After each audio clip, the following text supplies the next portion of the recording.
I want to cheat it. To the cheat dance. Cheat dance. I want to cheat it. To the cheat dance. Cheat. I want to cheat it. Because I'm just needing a 2x of my rupee. I'm not needing like trying to get to 4 million, right?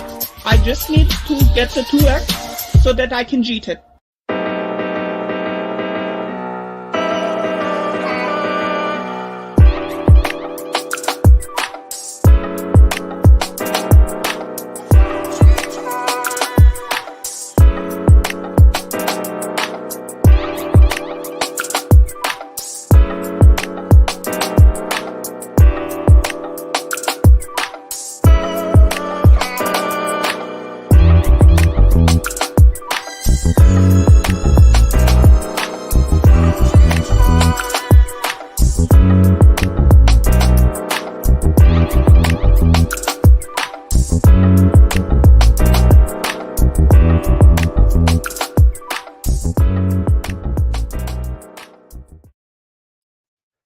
G'day everybody and welcome to the happy hour.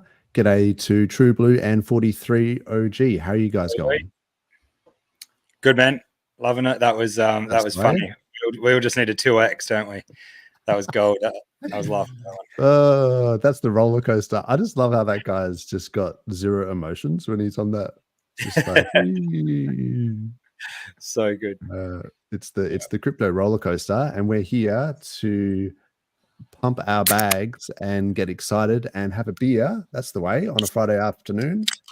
I've actually, that is going everywhere. That is full frothy. Cheers, lads.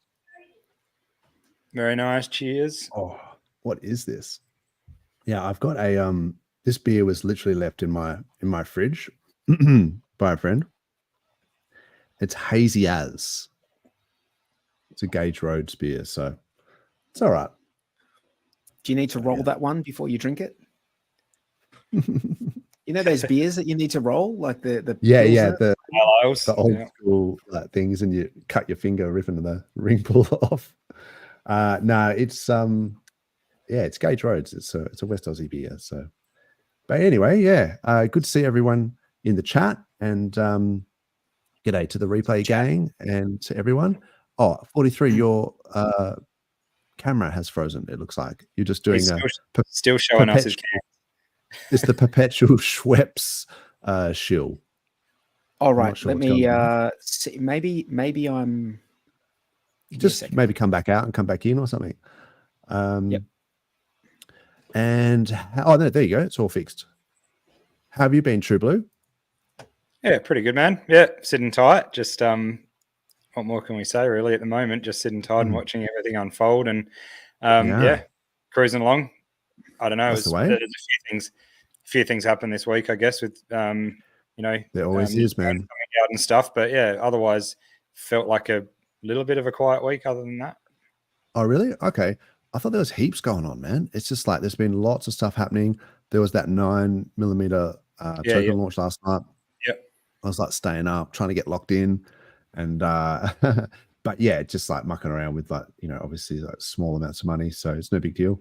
But in terms of conviction bags, I think Hex has been doing really well. Hex on PulseChain. I think that ratio has been looking pretty good against Pulse, and I think we've had a bit of a bounce for Pulse. So I haven't really been checking the prices that much.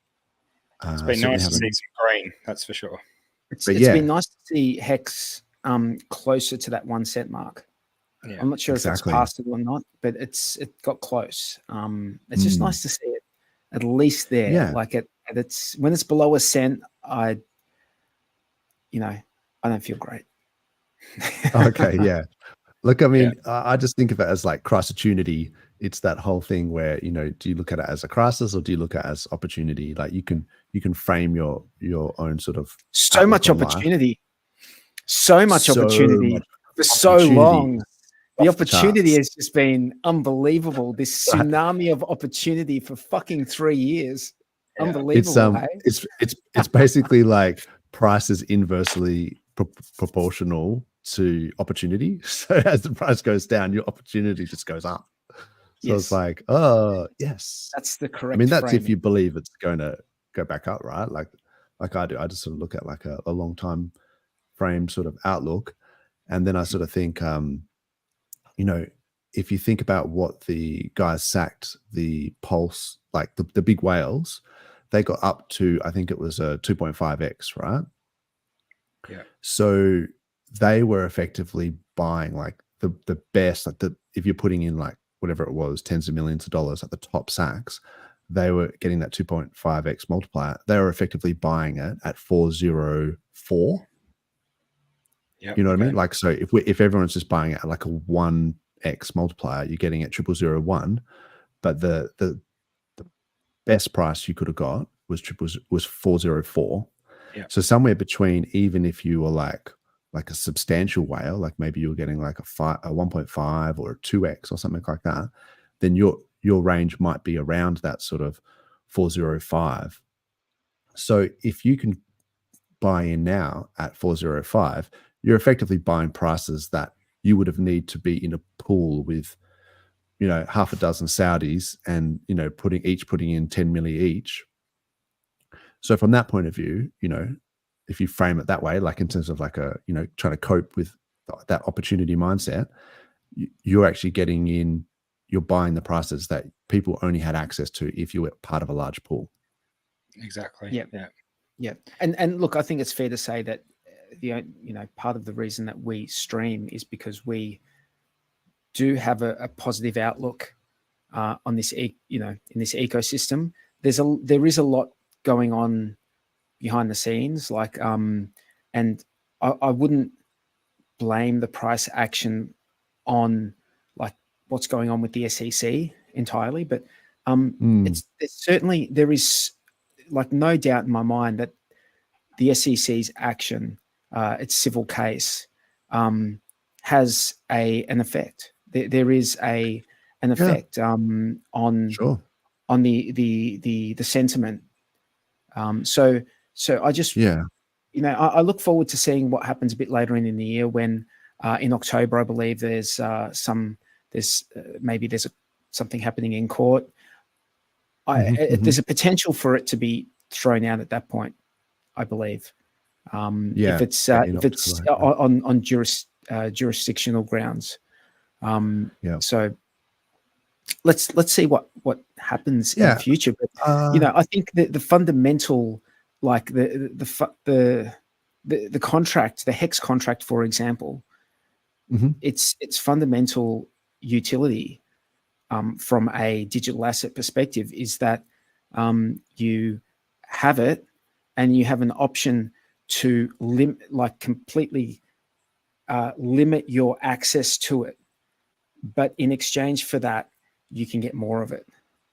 So there's that. There's like, you can get more of something by saying, I'm not going to touch it, and it's a hard lock type situation. So that's I think in the digital asset space, that is of great utility. And it means that if prices can at some stage go, in a positive direction, people who have been locked up for 3 years, 2 or 3 years, and have been earning those extra tokens, they will hopefully do well, if the price can go up enough. So the yield sees that price go up as well. That's that could be one thing. Is a lot of people getting shaken out, and maybe sometimes staking prevents people from panic selling the lows. So that's like one use case you could say for staking is like if your sort of mental fortitude is not quite there, if you get too emotionally attached to the daily price or the 15-minute price candles, then maybe staking it can save you from yourself in terms of not selling the lows. Well, I guess we don't know. That's always the thing, isn't it? It depends on the individual staking ladder, how that's timed, and we don't really know what's going to happen in the future. But we just. By the way, I just wanted to comment on something that we have touched on briefly here. There was a gentleman who had a private ruling, and I don't believe this is like there's any secrecy. This is public. This relates to Australian taxpayers. This is not tax advice. This is just I'm giving you some information for you to go away and maybe discuss it with your tax agent. They can go do some research and find this private tax ruling in relation to HEX in Australia. And this is a private ruling that was issued by the ATO, which is the Australian Tax Office. And what it relates to, and this is my understanding of it, is that a lot of tax agents will see the yield that comes out of a HEX stake as ordinary income. They will choose to view it in that way. So that what that means for a lot of people, a lot of tax accountants will take that, and whether or not you sell it at the end of a stake, they will say, well, you owe tax on it, right? Sure. So what I understand this ruling said, and once again, I repeat, you have to go and find this out yourself and speak to your accountant about it. Not tax advice. Yeah, not tax advice whatsoever. But my understanding is that the private ruling has said that when the stake itself ends, that the proportion of it that comes out that is deemed as yield is not actually assessed as ordinary income. And my reading of it is, and it could be incorrect, ask your tax agent, that for that individual who got that private ruling, it means that it's the date of the end stake would be the start of the capital gains event or the capital event, the capital acquisition event. So if you hold it after the end of the stake, if you held it for a year, then, and you sold it after that time, you held it liquid and sold it after that time, then you would get the capital gains discount. And if you sold it within that time, you wouldn't. But that is just my reading of it. I'm not a tax agent. Don't take my advice for it. Go and do your own research. Like, go and read the tax rule, go read the private ruling, and then speak to your accountant and see if whether that could apply to you, which, it would be hard to, it'd be hard for me to see a situation where that doesn't apply to anyone that's interacted with that same HEX contract function. Yeah, that was a private ruling, and but yeah, you might be able. Yeah, definitely. Yeah. Your camera has frozen, mate, and it looks like you've got some sort of funny face going on. That's right. How about now? Yeah, that's probably better. Yeah. It's just if it's going to be static, you may as well just turn the camera off type thing. I'll just have the ball. Yeah. No, as the crypto adoption gets stronger and stronger and more involved, I reckon we'll see the different tax rulings sort of change, probably in favor of crypto a bit more over the long term. And so people that are staked probably have nothing to worry about for a long time if they've got them 5-10 years away or whatever, and it might be a much better position then than if you were to end a stake in the next year or two. We might be in a much better spot then of those types of different rulings with the tax stuff. So I think it's just individual's choice and have your stakes out there. But it's definitely a positive to not have an automatic tax event when you end a stake, because ending a stake is non-negotiable. It's not like, you can do good accounting, I guess you can run that function, but ending the actual stake and actually having access to the tokens is a non-negotiable, for most people, I guess. And for that to be considered not to be considered ordinary income, like the yield component, that's I guess a pretty positive thing from the perspective of a hexagon, I would say. Yeah. So in the way I've done it is I've always taken the yield and had to do like a manual transaction with like Coinly and treat that as income when you end stake. So that's how I've sort of used that's how I think most people that's how most people have, like, I have argued with my tax agent over this for years. Yeah, man. And it's like everyone will argue this. I feel so vindicated by being able to send them that ATO private ruling and say, see, I've been telling you for years, this is how I think it should be. And I've argued with them, but I've always gone with what they've said to do. Yeah, exactly. You've got to do what the ATO sort of says. Yeah, that's the thing. That's the thing. The ATO never said anything, they never actually said anything. This was just their interpretation of what the yield component, how the yield component should be treated. And in this private ruling, they actually say in the third, like there's 3 sections to it. In the last section, they actually say they give the ATO gives the reasons why they don't deem that yield to be ordinary income. They're like some of the words I think in it is something like there's nothing ordinary about this type of income. It's like it's not ordinary income.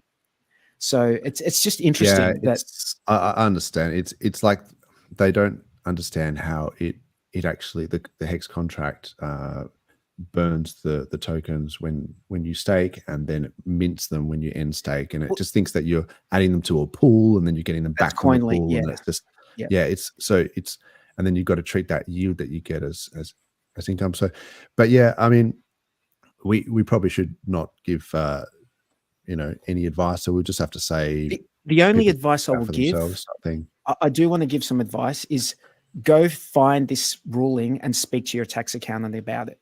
Yeah, that's the advice I give. Like, I'm not going to give you advice on how to then go do your taxes. That's not for me to say, but go find that tax ruling and then go and speak to your accountant about it and see, maybe there's a way for you to get a refund of some of the tax you've paid in the past, or maybe you have to pay more tax. I don't fucking know. What do I know?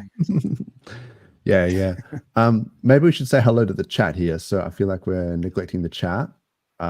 What is up, DJ Creditus? I hope I said that right. Our local DJ that was on the Sydney cruise. That was awesome. Oh, the Greek what's guy. Up?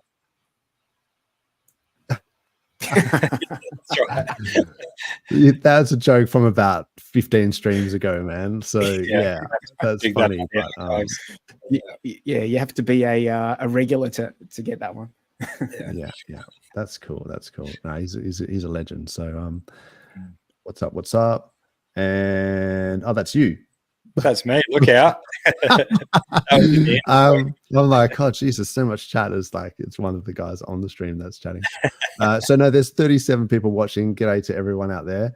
And yeah, so True Blue, that was funny that in the private chats we were having, and Tangent thought that you were Blue Bum for ages. And he's like, wait a minute. And you were like, yeah, we should ask Bluey about this ICOSA thing and whether the Alex's contracts are going to come out. And he's like, wait, what? I thought True Blue was Bluey. And it's like, So yeah, that was funny because I think a lot of people thought that Jexa was Blue Bum as well for ages. Yeah, people kept saying, and then when they saw Bluey, I think they just, I don't know why, they just conflated Jexa and Blue Bum together. And then so now we've got Bluey and True Blue. They got no chance. Yeah. Well, so what was the other name? True Bum. I think they came up with it. True Bum. True Bum. Yeah, that was me. Right. I came up with True Bum. That's it. I'll take that one. Yeah. What is up? Hi ho Hex. How you going? Pumping Class has got the sushi going. DJ's onto that one. What else we got here? It's been working. Jim, no doubt. Oh, the 9mm launch. Yeah, I was up. I was locked in, but then it was a bit of a shit show, to be honest. So I don't want to elaborate too much, but it was, I think, it's a lot of people got the 9mm token for as like an airdrop anyway. If you had, I think, the Pulse OGs and maybe just for providing liquidity on V3 on 9mm. So yeah, that's pretty cool, but it could be interesting to see how that's paired up later on. What's up, John? Thanks for the Kanga. Class is just talking about sushi. McNuggets, what's up, bro? Yo, wall to wall. Oh, filling us with cheer, like always. Always Worst so mistake was to positive. say. So cheerful. Yeah, I mean, I'm not a huge staker. Like, I probably would be more on the outs with the Hex community in some regard, in terms of like I'm more of a trader than a staker. But I think if you are going to do stakes, you probably have to think about it over if you're not going to sell Hex if you just say, right, I'm just not going to sell it for like a year. If you're going to keep it liquid, you may as well just stake it, right? Like if you just committed to not selling it for a year. But yeah, if you think that you are going to need to sell it because you're overextended or whatever, then maybe just send it out for 15 years. Like that's not a great idea. So yeah, everyone has their own risk tolerance and like on the risk curve and different time frames and how overextended they are versus whether they need that money. So yeah, it's not meant to be something that you do over long time frames if you need that money in the short term. I think that's like obvious, right? Like that's like self-explanatory. What's up, Tom? Can I just speak to that? I should just sure. I was just gonna say g'day. That's the worst mistake. Yeah, I agree with you. Like wall-to-wall TV is always full of very positive stuff there all the time. Always saying good stuff, always contributing. That's okay. Look, we can have a conversation. Yeah, that's okay. I think he should change his handle to wall FUD. I think that is. Well, Eric Wall, you reckon? Eric wall-to-wall FUD. Isn't it interesting that it's got the name Wall and like both wall-to-wall TV and Eric Wall both FUD a lot. It's interesting. Eric wall-to-wall FUD. Okay. Anyway, I forget what I was saying. That's cool. Look, anyway. I don't mind. I don't mind people having opposing opinions, and then we can weigh them up and choose the merit of them, and that's okay as long as everyone's respectful. I think that's important. I think if we're going to be selective about the dates, if you want to like say, okay, well, if you bought at the top and if you staked at the top, and your stake just came out now, and you decided to sell, then that is clearly, that's you're picking two dates, but you could also pick different dates earlier on, and then you're cherry picking data, yeah, and then we it's yet to be seen what happens in what's going to happen in the future. We don't know what is going to happen. Right. It could be I can see potentially a situation where in the foreseeable future, if prices go up, that people end a stake and it's very positive for them. Yeah, it could very well be. Or maybe not. We don't know. Terms read the code and on-chain data. Good point. Get a hexagon loss in Asia. How you going there, mate? Yeah, Ash is in the house. We've got a lot of cool cats in the house. Good to see everyone here.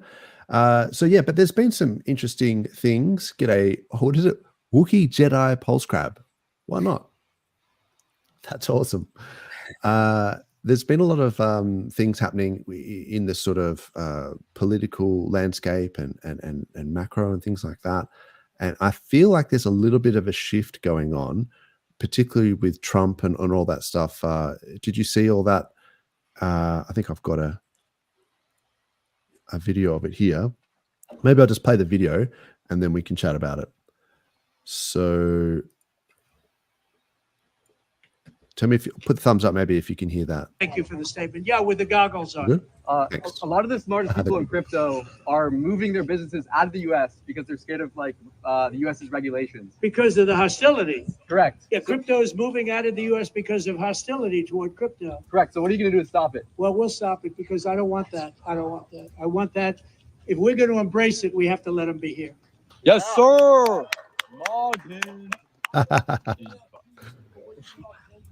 Thank you for the statement. Yeah, with the goggles on. With the goggles on. I like the goggles, the Pit Vipers. He's obviously a Mog fan, I think, that one. But yeah, that was pretty funny.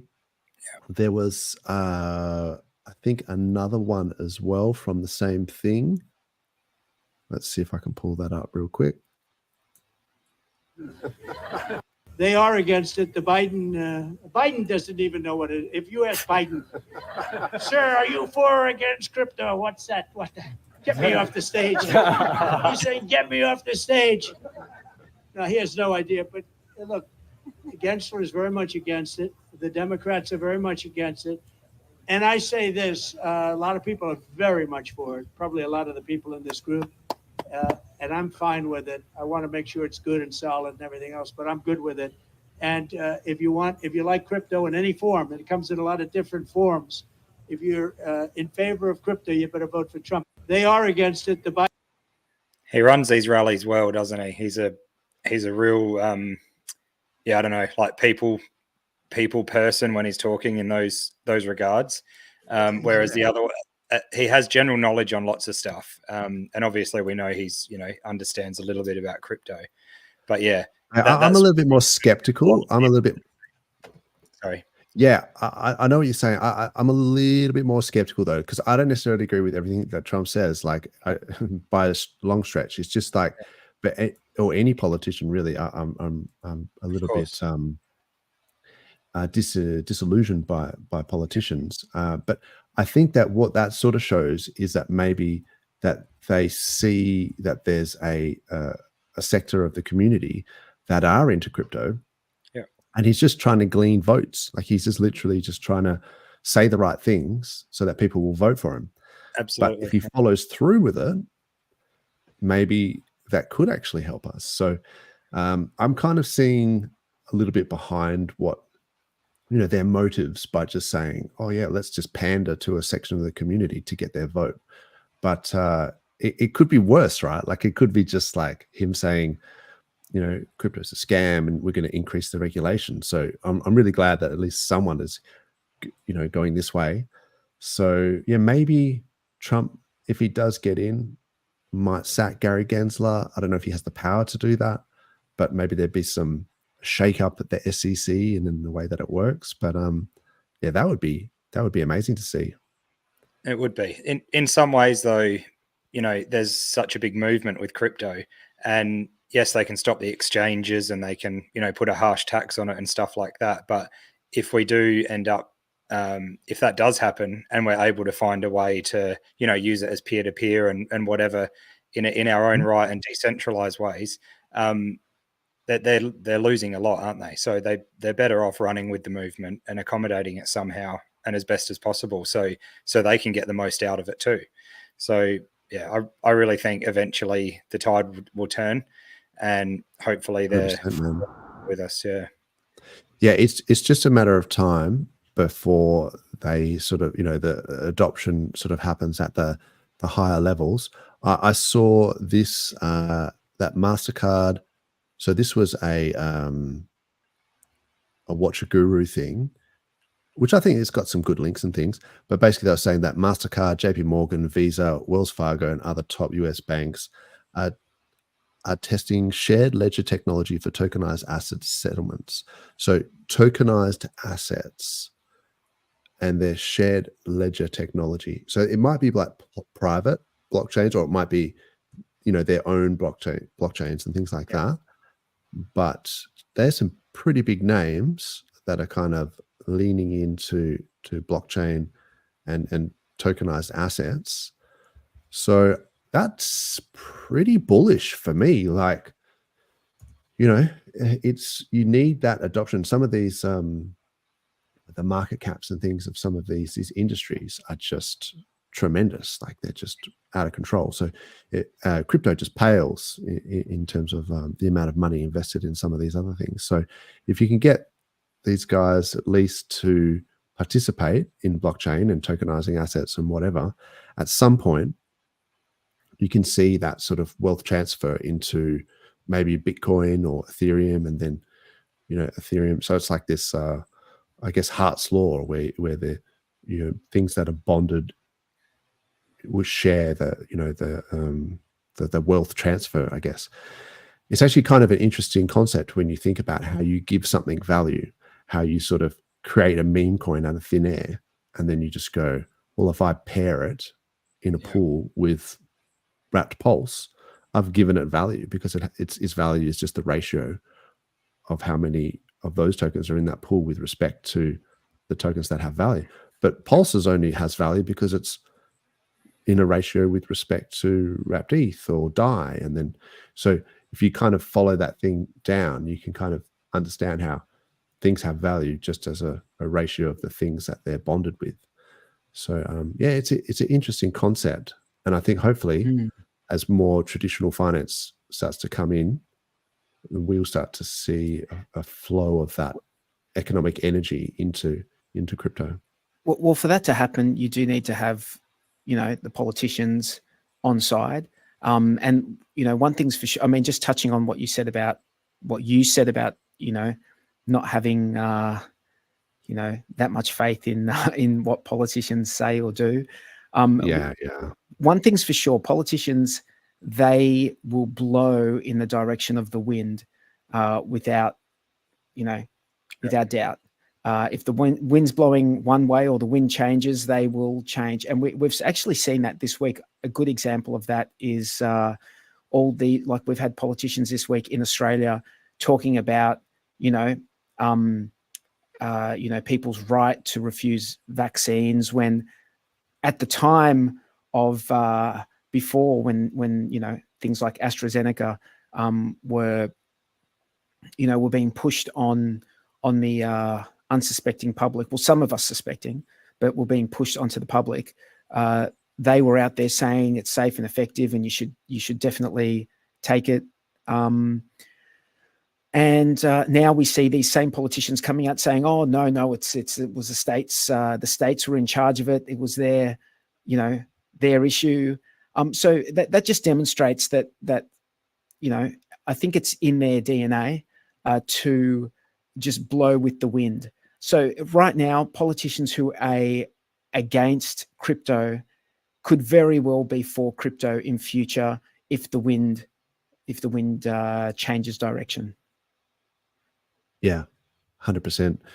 Yeah, they kind of flip-flop, don't they? And they retrofit narratives, and they kind of reframe things, and it's I mean, I don't want to get into that too much, because that's what they're in. They need to get elected, so they have to be popular. They have to come across, be supporting the popular thing at the time, the narrative. And a lot of things they do, and a lot of things that they promise pre-election is different to how their priorities change post-election. So you have to keep that in mind. You mean politicians don't do what they say they're going to do? Believe it or not, you've got to take what they say with a grain of salt. Yeah, who would have thought? No, I really think that they are just sociopaths at some level, and they are good. I can hear your sarcasm, so that's cool. But yeah, that's I think that's an interesting thing, the way that I wonder if it is that sociopaths sort of are attracted to those positions of power in politics, or whether it's just that power corrupts, and that they sort of go, well, we were really, wanting these things to happen, but then now things have changed, and now we're actually going to do the opposite. Because, so I don't know, but I think power corrupts, mate.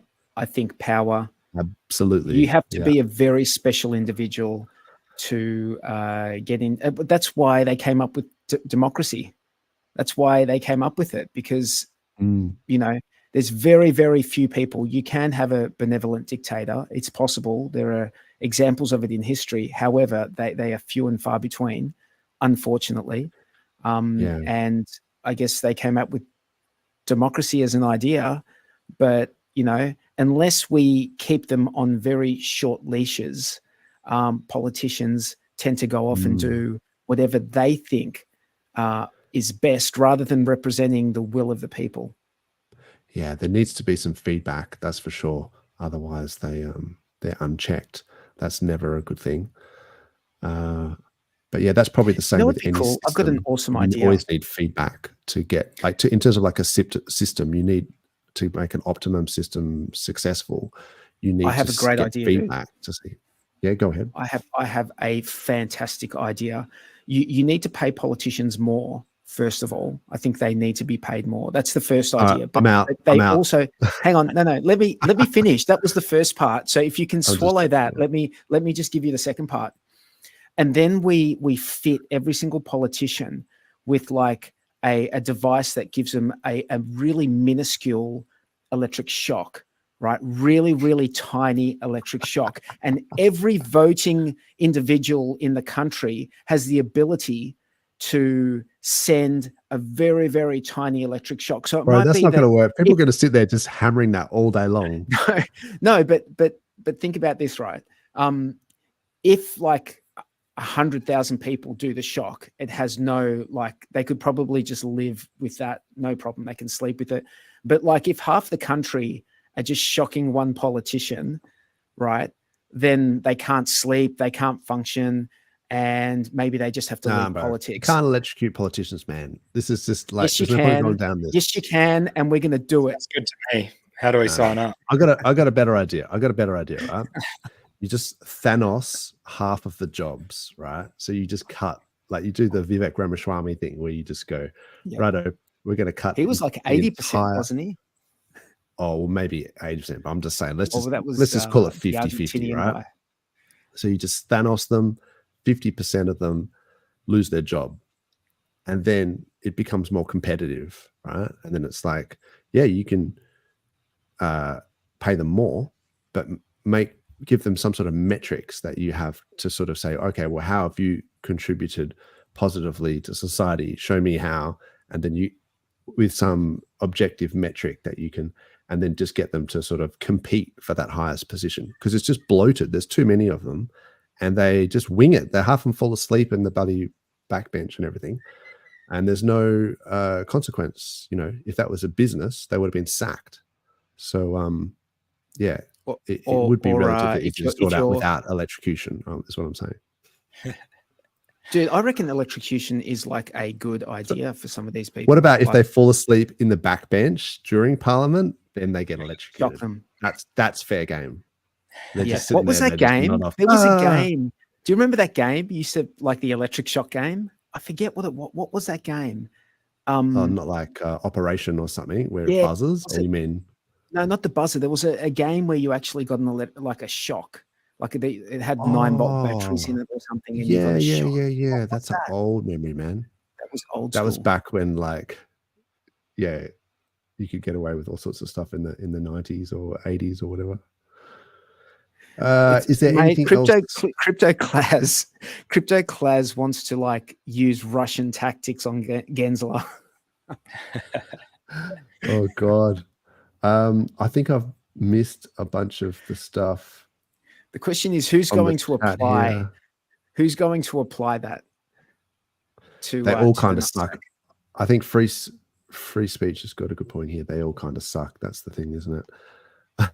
Conspiracy theorists are like 145 and 0. Yeah, that's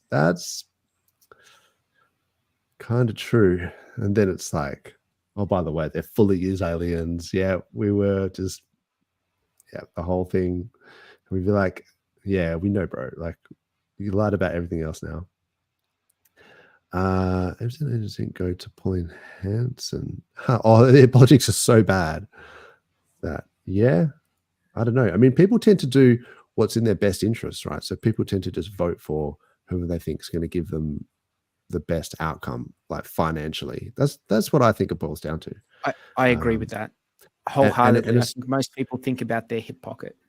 Yeah, they think about how financially this government is going to affect them. They hear them say the rhetoric that, oh, you're going to cut daycare costs. Oh, I've got children. Oh, I might vote for them. Oh, what are you going to do? Tax the ultra wealthy? Wait a minute. I'm ultra wealthy. That's going to affect me. I think it's just like they don't really care about how it affects anyone else. They just think, how will this affect me? Yeah, it's how it affects your hip pocket.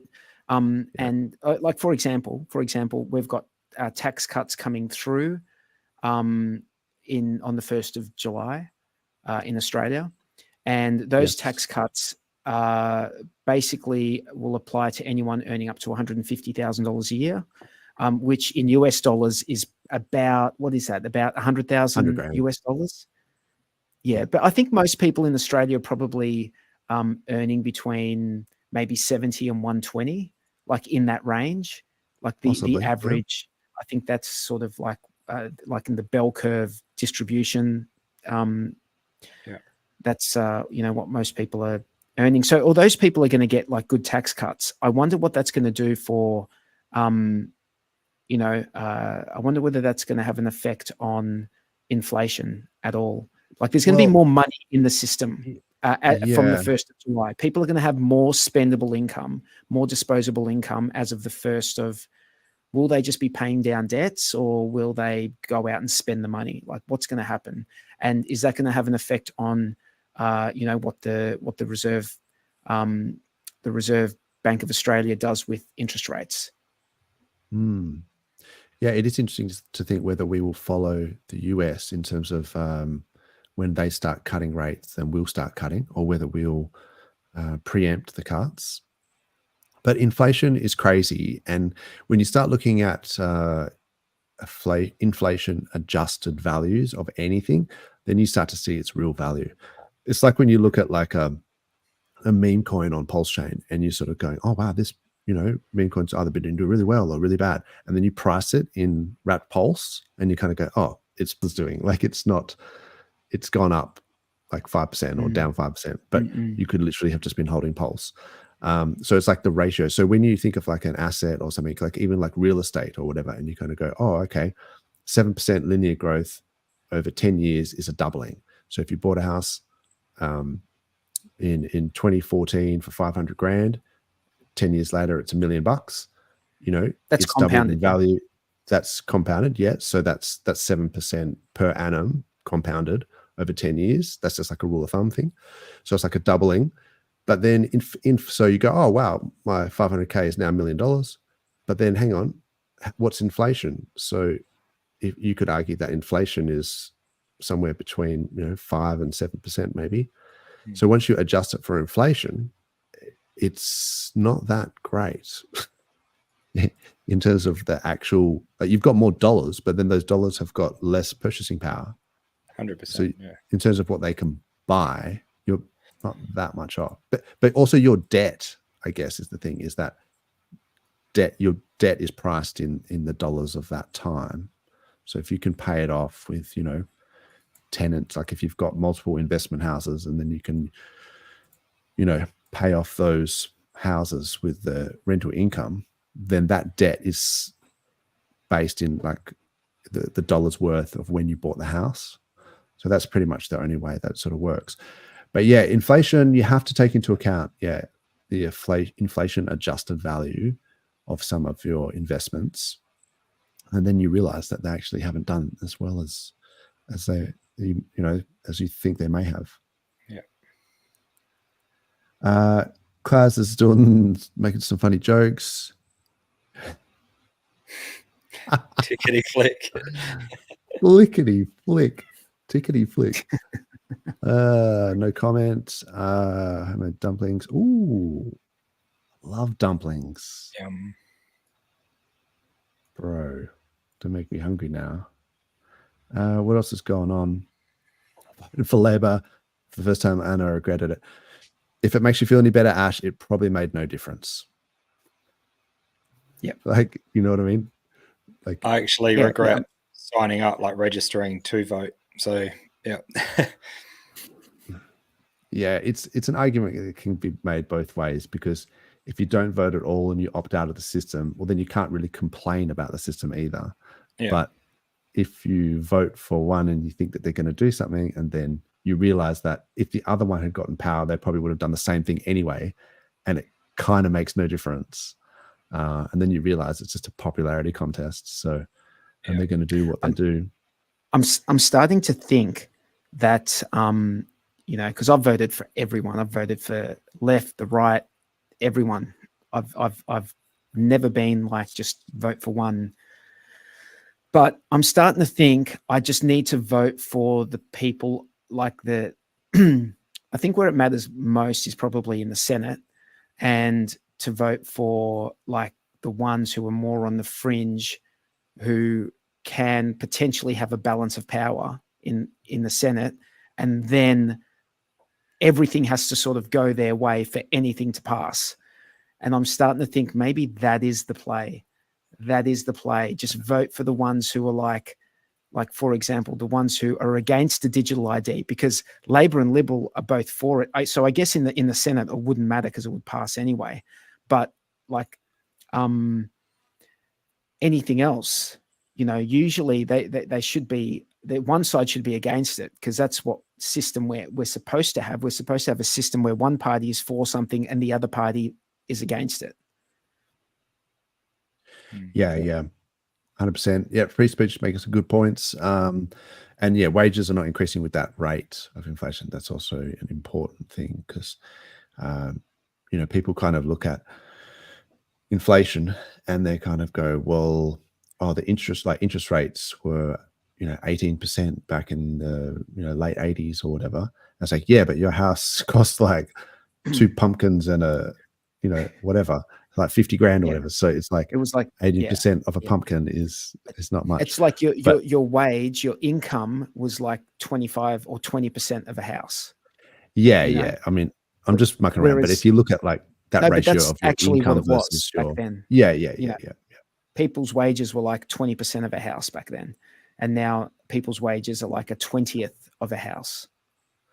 Yes. So yeah, if you look at it like as a metric of like mortgage stress, and if you think of like, you know, a small percentage of a large number can sometimes be far greater than a large percentage of a smaller number.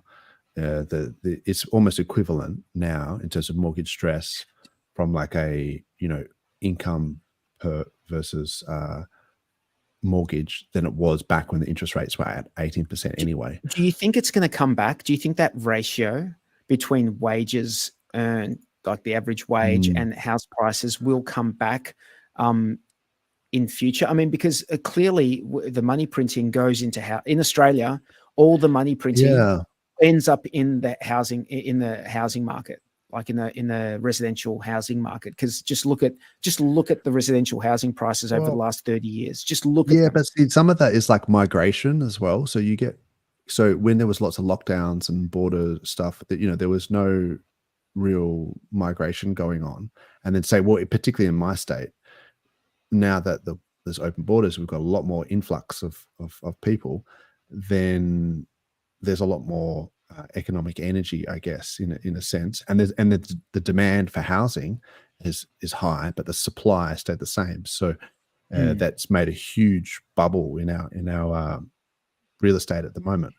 But then, I wonder, will it crash? Will the real estate market just have a cycle and then, you know, have a bit of a downturn, and then could it be stagnant for a period of time, like rather than crashing? Because for it to crash, you need to have everyone. For something to crash, you need lots of people to sell it and no buyers. I don't see that happening in the residential market. I see what's more likely is just people not being able to pay more because they can't get the money they can't borrow more from the bank, because that's been the case up until now. People just borrow more from the bank and extend themselves out more and more. You know, so maybe the banks aren't going to lend as much, and we see like a bit of a stagnation in the increase in prices of houses over the next period of time. You know, next few years. Maybe that's what happens. Well, you know, shout out to Rags to Riches, because I think Klaus was chatting to him on that Minect thing. I'll see if I can pull up his thing. So, just regarding the house pricing quickly. What we've seen though is a lot of people from overseas, especially Asian countries, coming over with bags of cash, and they're, you know, by all reports I've heard, they're sort of outbidding anyone here, any Aussies at all, just because they've got bags of cash over us and they're able to come here and you know, take control of these houses. So I've heard there's even been talks of, you know, bringing it into certain, you know, Australian citizen type purchasing. So if that's the case, they could easily there could be, you know, a stop to this rise in prices. But at the moment, I think people with big bags that are coming from overseas are just able to snap anything up because we're definitely struggling at the moment as an economy. So it's a worry. It's one of those situations where it's like, be careful what you wish for, because the rising prices of houses has also essentially funded a whole generation of boomers in the last like 30 years. Like their increased house prices has allowed them to sell and, you know, being able to retire with a nice little nest egg and downsize. Exactly. So just if prices don't continue to go up, then what that means for the next generation coming through wanting to retire, we're not going to have that extra little bit of retirement funds. So yeah, like I would prefer the house prices to not be a thing.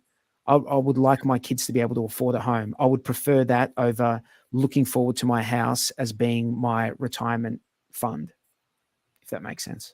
I agree. Yeah. I mean, I might be different to a lot of people out there, but I see my house as, or a house as somewhere that you stay to live. I don't sort of think of it too deeply into the financial side of it. You know, once you've got to that stage of, if you do own a house or whatever, or you're paying it off, when you get all done, it's like, right, I'm safe. This is mine. I can, you know, do what I want and I live here. But then, yeah, a lot of people, it shifts to only thinking about things financially and you know, what gains they're going to get. So depends on your frame of mind. We also have to question the intentions of governments, like all levels of government.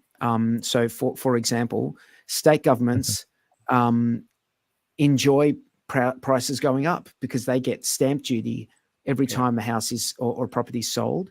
Yeah. And then they also on commercial or property that's not your primary residence, they also get land tax. So they love it when property prices go up. They're loving it. Do you know who else loves it when property prices go up? Local government, councils. They love it because they can get more money from people. So from a tax collection angle, you've got governments who are incentivized to want there to be a system where prices of property is forever increasing. Yeah, 100%. You know, regardless of whether your kids will be able to, they don't, and they should care about that, but I just don't know if they do. Yeah, and then we're subdividing everything, and so they're managing to increase that, whether or not the pricing is going up for their land tax.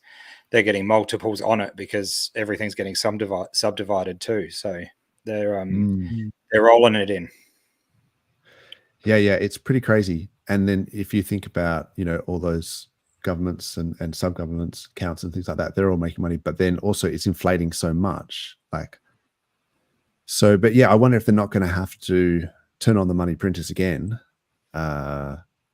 soonish, because it does seem like there's a, particularly in the US, you know, heading into the presidential election, it does seem like we're getting this weird situation of, I think it's called like stagflation or whatever, where the interest rates were going up and that was meant to drive inflation down, but you're sort of seeing interest rates high and inflation still going up. And so the cost of living is higher and everything costs more. Wages that can't keep up, and your rent and your mortgage have gone up as well. So it's kind of like, not quite sure how you get around that without try not to have debt. Try not to have debt is one way. Oh yeah, for us it's okay. Yeah, but I just mean like in terms of the economy as a whole, maybe we're sort of heading for a recession, particularly if we're not already in one. Particularly, I mean that's just semantics maybe on the metric you use, like a decreasing GDP per quarter or whatever. But I think in terms of, we probably are in a recession at the moment, like a global recession, but it could certainly get worse. Like the S&P has actually been like performing really, really well over the last couple of years, really. So it could get a lot worse if that crashes. I just quickly wanted to bring up just one thing while we're sort of on this. I thought this was hilarious. This was Jared Bernstein, is the chair of the Council of Economic Advisors, the main agency which advises Biden on their economic policy. It's unbelievable. The U.S. government can't go bankrupt because we can print our own money. It obviously begs the question, why exactly are we borrowing in a currency that we print ourselves? I'm waiting for someone to stand up and say, why do we borrow our own currency in the first place? Like you said, they print the dollar. So why does the government even borrow? Well, again,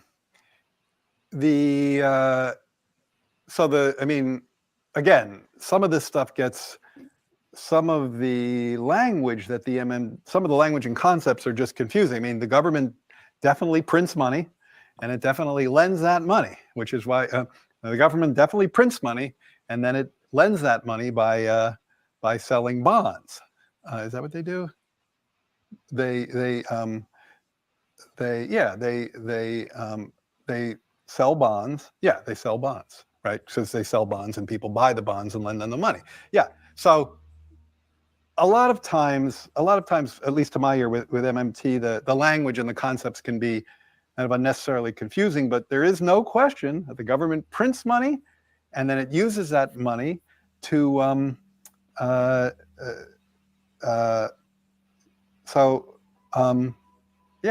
guess I can't really talk. I don't get it. I don't know what they're talking about. Like, because it's like the government clearly prints money. It does it all the time, and it clearly borrows.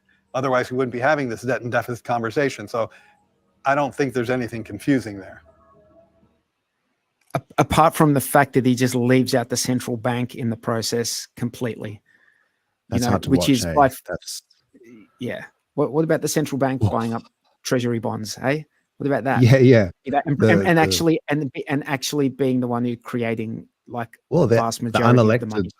The unelected, non-governmental central bank. Yeah, the Federal Reserve. That's as federal as Federal Express. In the US, we should say. Yeah. But we have central banks in Australia. We have the RBA in Australia, but it's not the same setup in Australia. No, it is slightly different, and I know the Commonwealth Bank, I think, used to be, and then it became the RBA, and there's like different things. But I guess in terms of like the fact that the interest rates are set by a bank, a central bank, that really is not part of the government, and the government just has to accept it. But these guys are not elected by the people, but we all just have to follow the interest rates, and the banks have to follow the interest rates that they set. It's kind of like, well, there was a power. There was and I forget exactly what it is. Was it the treasurer who was able to dismiss or veto? Like, I know there's a rule like there's in Australia. There's a rule where like one of the politicians has dominion basically over the RBA, but they wanted to get rid of this. So that the RBA was completely, and this power's never been used in Australia, by the way, and that's why they want to get rid of it. But it's I'm forgetting exactly what. I know that there's whoops. Do you know what I'm talking about? It's I think I just turned my camera off. You've got just as good a freeze as 43 did. I'm still here, mate. I'm still here. Yeah, so it's crazy that guy who's an advisor to the president of the United States of America is fumbling his words to explain what's going on with money, the production of money. He's got one job. Yeah. I mean, you would think that he should be able to explain that in a very concise, like explain it to me like I'm 5. You know? Yeah, exactly. When you have an expert, that's a great point. Like when you have an expert that just knows a topic, they've been doing it for 20 years, they can just be like, I can explain it to you at a complex level, but I can explain it to you really easily at a simple level. Well, he should be able to explain it at a simple level. Yeah, exactly. So he should be given able that to, he's an 'cause advisor, given that he's an advisor to Yeah. Biden, he should be able to explain it to Biden at his level, which would be a simple level, I would say. Oh, 100%. And if he can't, then he doesn't understand it well enough. And yeah, but that was hard to watch, man. He was just fumbling around, and it's like, oh my God. But yeah, when you look into it a little bit deeply, and you kind of wonder about how the central banks kind of, they do that exchange with the bonds with the government, and then they lend to the banks, and then the banks lend it to you. But when they take your deposits, they use that as a collateral, and it's like the fractionalized reserve, so that they can borrow more. And then it's the way that it kind of works, and then the way that the interest sits on top of it. There's so much debt going around the system. There's not enough money to pay it all off. Yeah. So it's pretty crazy. There's not enough money to pay it off right now. Yeah, but in terms of like a system, how can you have a system where there's more debt than there is actual circulating dollars? So what's the solution? Like, all right, because we sit around here talking shit on the current system. So what is the what is the solution? Is the solution that instead of having debt, what's that? I think it's drinking beer and moving on. That's why the alcohol economy is going so well. Yeah, exactly. So I mean, but you seriously really, think what practical things could we do? Yeah, like so let's look at what crypto does when it comes to loans. Crypto does collateralized loans. Sure. And like, is that like I mean, that's sort of the same thing, isn't it? Because it's printing money out of nothing without liquidating an asset. So what if you deposit some funds into a lending protocol, and then you have like a collateralization ratio, you can borrow more than you deposited? Is that what you're saying? Or are you saying, sorry, you can only borrow less. than you deposit? Yeah, which is the current system as well. Like the current system with banks is you borrow less than what the value of what you're purchasing, right? So what's wrong with that? If you get too close to that liquidation, like TCR or whatever, is that what you're saying with crypto? No, I'm just saying, like, we are in this space because we think that there's potentially there could be a way to do the system better, right? Rather than having like a bunch of people at the RBA making decisions, or a bunch of people at I see what you're saying. Yeah. Rather than having those few people with a lot of power, can it be automated? Can it be on the blockchain? Can it be done in a way that gives the power back to the people to do it without these middlemen in between? Who, by the way, the interest rate that, for example, in Australia, the interest rate that the RBA sets is not the interest rate that you borrow at. You borrow, there's a margin that banks make on that. So someone's making money off your loan. Whereas I guess the benefit of doing something that's collateralized on the blockchain is that if you do have, those assets, and you use these, the liquidity protocol or liquid loans or what are the other ones, Flex or whatever you're using, there's actually no interest rate. There is no interest rate. Yes. But you can get fee, right? But you can get liquidated like pretty easily. If your collateralization ratio gets too low, then you can be liquidated, and you can be redeemed against as well, because those systems all have like a stable coin like HEXDC or PXDC or So the question is, what is the better system? And the answer, my answer is, I don't know what the better system is. But can we just allow the systems to exist and let the market decide? Because the market will choose the most efficient system. That's what markets tend to do. They without like interference from governments, they tend to mess up everything. They put their grubby little fingers on. So like if we just let the market decide what is the best way to go, and the market will work it out. The market will go to the most efficient way of doing it. It's just how markets work. Yeah, it's interesting. Look, I mean, I've only really spent a lot of effort trying to understand the system to the point where I can criticize it. I'm not sure if I'm at the point where I can propose a new financial system. I think that's going to take a few more. Do you at least agree with the idea of, well, just whatever anyone comes up with? I'm a big fan of let's see what works, right? Rather than, like, you know, for example, in Australia, they've the ATO have said that, like, if you like, the ATO have issued it's not law, but it's their guidance.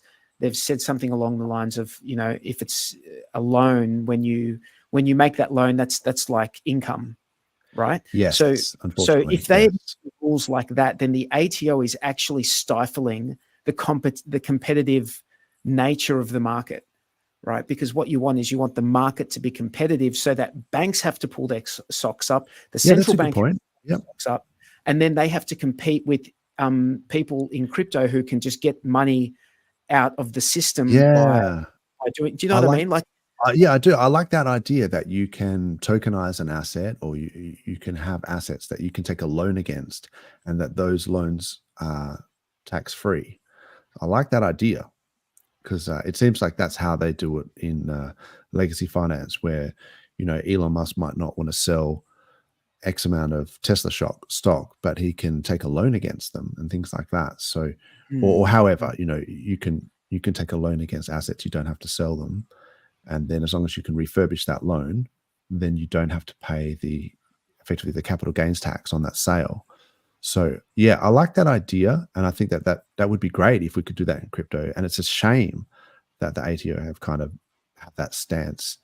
Well, they're because, stifling. They're stifling it. Yes, yeah, I agree. I think you want competition, so that, you know, like, well, what if this new crypto way of loaning is better, and people move towards that, with, you know, in whichever way they can, and then the old system just dies and goes away? Well, that's a good thing, isn't it? Because people have moved towards something that's better and more efficient, rather than sticking with something that's old, ineffective. Yeah, I think a free market is definitely the best. A free market where you have, like, that's that sort of thing where I say I like capitalism, because I kind of like the idea that it's proportional to how much how much work you put into the system, and you earn, and then you sell, and then people see value, and then it's priced in a free market, and then that's how people can end up getting rich, because they're putting in the work and they're doing things like that, rather than just the way that if it's, you're stifling innovation and you're stifling the crypto laws, then you're kind of hindering any progress, really. And the irony is that they're not even laws. It's just guidance. The laws haven't even been made in relation to this. They're just, the ATO is like taking a few steps ahead and saying, hey, we're just going to put this guidance out there. It's not the law, but if you don't do what we write in this guidance, we might just take you to court if you do something, you know, that's goes against it. Look, guys, I actually just realized the time. I have to head off. You have to disappear. Really nice chatting to you. Good to chat. I will see you guys next week, and goodbye to everyone in the chat. Yes. All right. Thanks, 43. Pleasure to have you on, as always. Take it easy, man. Cheers. Thanks for your time, man. Cheers, guys. See ya. Cheers, bro. Yeah, wow. That was intense. What were you saying about that Minect stuff with Rags? Yeah, so I was just sort of saying that there was a couple of things that basically so I think Funding Jim and Rags to Riches, or Brandon Davis, but it's at Rags to Riches fam. And Funding Jim will be here somewhere, but it's Gary Woods. I think everyone knows Funding Jim, but here he is. It's just at Funding Jim. These guys went to that Donald Trump presidential dinner thing, and both of them are on Minect. And I noticed, so Cointelegraph, I think, had a thing in the news where they were talking about this. Donald Trump will be meeting crypto enthusiasts for an NFT dinner. And then, so this is Cointelegraph. And then it says down here, there are some hexagons that are going to be there, claimed ex-user Brandon Davis, referring to supporters of Richard Hart's Hex blockchain. Oh, okay. It's not really a Hex blockchain. Hex is the token that is on PulseChain and on Ethereum. But so people think that Hex is a blockchain for some reason. I don't know. It's just a token. People like for any of you Cointelegraph reporters out there. But I assume they're talking about PulseChain there. PulseChain. Yeah. It's one of those things. I think I've heard a few people talking about that. We do need to sort of shift the focus maybe from the Hex only thing to PulseChain, because I like that idea. Look at the EHEX chart. Not that the PHEX chart is much better, but only thinking about Hex versus looking at the whole world. That's been moved over to PulseChain and everything that's building. But it's good to see these guys doing this stuff with that with Patrick Bet-David and that Minect app.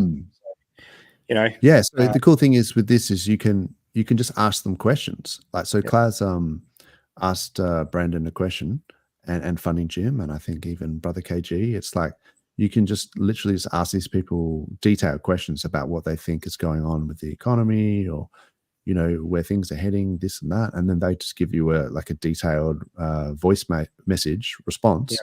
And they're obviously, these are smart guys. They have a lot of world knowledge and stuff, so their opinion is quite valuable. So to sort of have $10 or whatever to ask them a question, I think it's good. And you support them, and then it puts them up that leaderboard. I presume this is Funding Jim. Gary. So he's a real estate mogul, all this sort of stuff. So there's lots of things you can ask about these guys. And I mean, they're getting just the fact that they were getting quoted in that Cointelegraph thing. I thought that was cool. That's pretty cool. And who knows how much this will do for, I guess, the PulseChain ecosystem or whatever. But it's good to get the name out there, and these guys are good at rubbing shoulders with sort of bigger people. So I think that's what's important. But I just sent you it's good to support them if we can. And exactly. I'll have a look. I just sent you the link to the leaderboard in the chat. So I'll see if I can bring that across. Let's see. Because Rags has just moved into second place. He was in third about an hour ago, but in that lightweights on the left. Come on, fam. We've got to get this. We've got to get these guys up there. We've got to support them. It's very Brandon cool. Davis, we can't be taking second place. Second is the first loser. Let's go. Let's put a cougar in that car and just get Brandon to the finish line, because that's a Talladega Nights joke.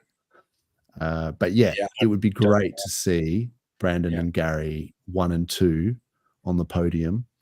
So I might have to. I'll do that after the stream as well. So it'd be great to support these guys. So is it? It's $10 to ask them a question. I guess $10. $10 a question. Yeah, that's cool. That's all right. It's like a cost of a pint or whatever down the pub. That's it. And they might might be able to pay for them to buy Patrick Bet-David a drink wherever they go. I'm sure the drinks won't be cheap. So, but these guys are putting in the work, and they're definitely. It's nice to support people if you can. If you can't and you need that $10, then don't do it. That's fine as well. I was just going to say in reference to thinking of the PulseChain community as PulseCons, someone had suggested, what sort of name would be better than PulseCons. And I was like, I can't like PulseCons, but whatever. And then the one I thought of was PulseChainers, because, you got Bitcoiners. I've always liked that sort of someone that's not just like a Bitcoin maximalist, but they just happen to like Bitcoin and they have a couple of Bitcoin. They're a Bitcoiner. So I thought, and it's hard to just go like Pulsar. So maybe PulseChainer. I mean, I'm PulseChain. pronouncing that in a way that's sort of saying it sounds a bit weird when PulseChainer, but like PulseChainer. Yeah. It's probably almost like the Australian. We tend to actually put in like an A instead of an at the end, so it'd be like PulseChainer. Yeah, exactly. Like PulseChainer, like a Bitcoiner. PulseChainer. Yeah. But maybe that's just because we can't be bothered like pronouncing that whole thing. Like we just say Arvo instead of afternoon. Yeah, we're pretty lazy. Yeah, we get a bit lazy. I think it's the heat. Yeah. But if you've got any ideas. Yeah, someone in the chat will know. What was the one that BitBoy came up with? He was doing a stream with Hexy Bastard. I can't remember now, but it was funny. Yeah. I mean, there's a few jokes in there, like pulse sardines, all this sort of thing. Yeah. I thought we would have had this wrapped up by now. But, I thought we were going with PulseX. I don't know what he's. Yeah, guys. Yeah. Yeah, exactly. Right. I don't know. Hexagon sounds better. Yeah, but you can't because I know we're all hexagons. We own Hex, you know? We might be Bitcoiners as well. They're not mutually exclusive, is what I'm saying. That's right. You can be a Bitcoiner. You can be what is it? An Ethereum. How would it be? An Ethereum like Maxi or whatever. ETH bro. An ETH bro. There you go. So you can be an ETH bro. You can be a PulseX. You can be a hexagon. They're not mutually exclusive. But I think it would be unfair to call everyone who participates in the PulseChain community a hexagon because then some of them are just like balls deep in some meme coin that's got nothing to do with Hex. So, but we're all PulseXons, So anyway, I was just wondering about that. So if you've got any ideas, put it in the chat for like, clever play on words or terms that you could use to describe the PulseX community. Yeah. But yeah, there was two things that you just made me think of. One of them was you mentioned Hexy Bastard. Yeah. And so have you seen the lowest of stakes? Yeah, as I mentioned, I got halfway through it and haven't seen the other half yet. But you fell asleep. Yeah. May or may not have. You weren't even pregnant. So that's remember, was it Ash's wife who was pregnant and she fell asleep in the that's right, highest of stakes. Yeah, she got the free pass. But if you fell asleep in the lowest of stakes and you're a bloke, then you can't blame the pregnancy. So I don't know. My take on that is if you know Hexy Bastard and you've been following closely for the past year or two or whatever, you'd understand it. You'd get the jokes, the inside jokes, and you'd get that sort of humor and find it, interesting. But the highest of stakes is much better for, the production value, production quality. It keeps you in much more interested the whole time. Even though, they've done really well with it. And I know it's not trying to take the wind out of the sails of highest of stakes. It's like a parody. It's a mockumentary or something. Yeah. So it's funny and it's got its value. But if you're really into crypto and your wife just lets you be into crypto and isn't too into crypto herself, probably don't bother watching it with her because they'll find it boring as hell. But look, I felt like it needed a good edit. Is what my comment would be. There were some bits in it, and I was just like, "This part's dragging on.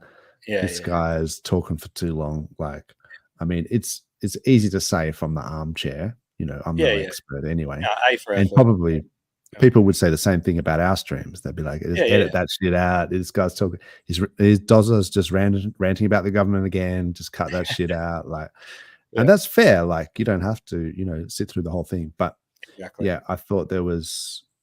Yeah, and it does look. I think okay. So here's my take. I like Hexy Bastard. I think he's funny, right? Yeah. I think he's a lad, and I remember him streaming from his bedroom. All those many years ago, and it was like he embraced that whole poor pleb thing.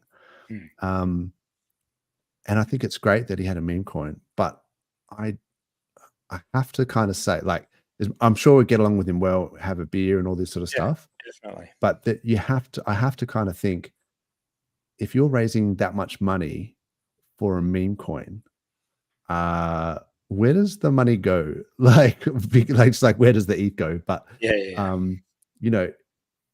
and it's great to see him be able to flex and all this sort of stuff.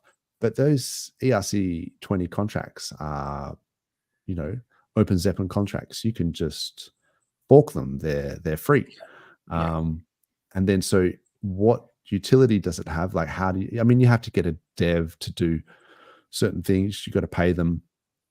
And, you know, the 9-inch thing, that's obviously a different aspect because it's a full DEX and it's got, you know, liquidity pools and farming and staking and single asset staking, all sorts of things, you know.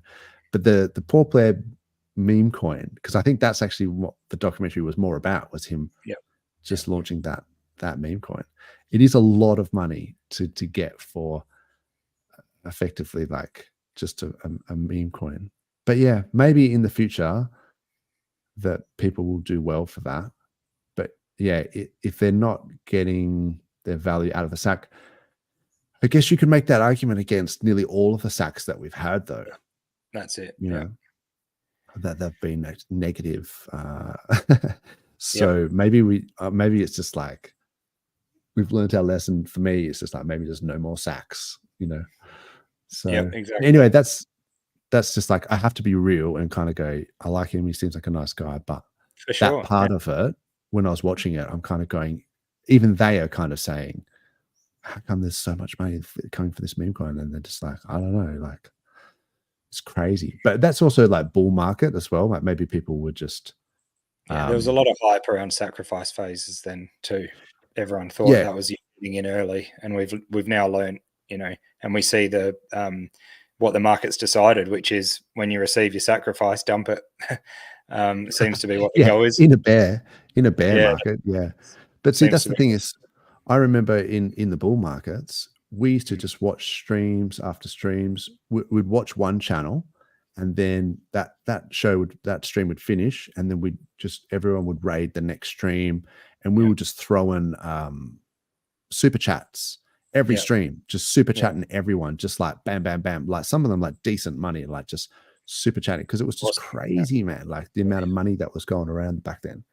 And so I really look forward to that again, man. When people start like just, it's a real fun place to be. Like streaming for whatever it is, the last 36, 37 weeks that we've done in a bear market. Like it's fun because I get to chat to you guys. But it's not the same sort of, you know, energy. But I think it's good that we can kind of support the community in some regard. I think that reminds me that is it PulseTube? Yep. I never actually go there, which is weird because I always just subscribe to people on YouTube and I just check my notifications. What's the actual website? Is it pulse.tube? Oh, maybe I'll just type it into Twitter. PulseTube. Oh man, why are they gatekeeping me? Yeah, I know. I'm looking as well. What are you doing? Oh, I probably should have got. Oh, here we go. Oh no, that's there. Someone in the chat give it to us. I was thinking, you know, it's literally PulseTube. But the streams in the bull market might be even more entertaining. You might be able to stream from your brand new jet ski when you when we're at the top of the bull, mate.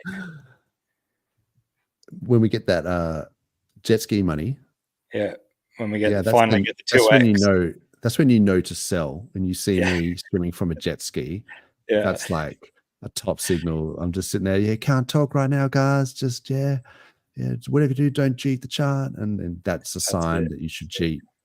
Okay, I found it. It's thepulsetube.com. So now if you go to the live, it's got us on there. Thank you very much, sir. Appreciate that. Very nice. Look out. But you can see who's up next. Crypto Coffee.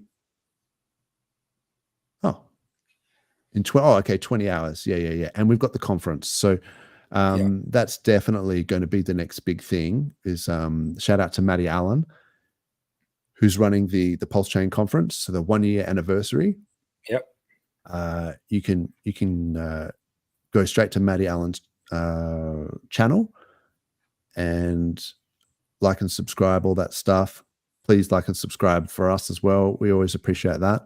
And yeah, you can just go to his Matty Allen site, or you can go to this thepulsetube.com and just follow it there. So that's it. Hey, so tell us, I was listening to a Matty Allen stream the past couple, actually. He's name dropped you par excellence. Oh, so you've got another seat on another category, don't you? So yeah, what happened there was I should have commented on that. Yeah, but shout out to Matty Allen. He did say he gave us some props, so that was really nice, and to say that he enjoyed our streams, but because he had me down as Ingve Wild for the 3-minute testimonials or whatever on day 1, and then on day 4 I think I was meant to be doing a talk with Brizology. But unfortunately I work during the week, right?